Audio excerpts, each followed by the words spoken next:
สนใจอย่างเลยตอนนี้เพิ่นเล่นอย่างเดียวน่ะนุ่ยเล่นอย่างเดียวเลยบ่สนใจน้ำไผเลย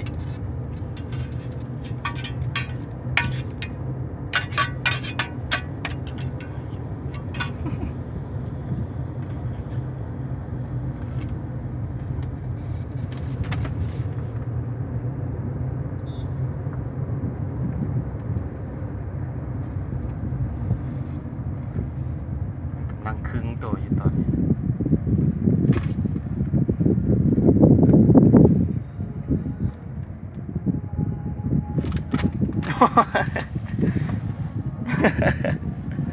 พี่พ่อเบรกไงวะ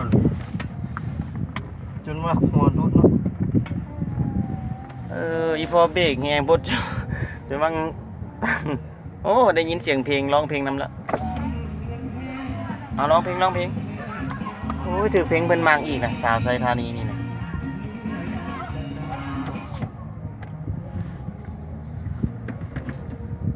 อีพ่อไปแล้วเด้อจึงโตเด้ออีพ่อขับรถแล้วเด้อไอ้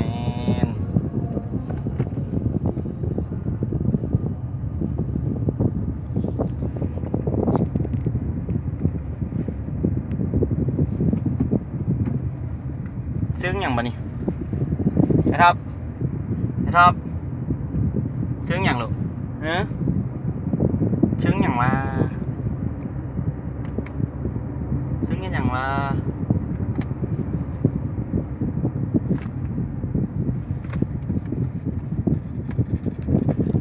เชียวน้องเฮียนายแล้วเด็เชียวน้องเฮียนายแล้ว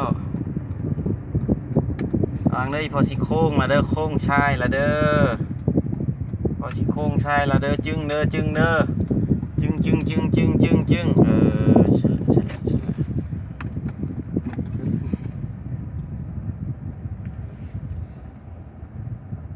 ่ฮอนน้องเฮียนายแล้ว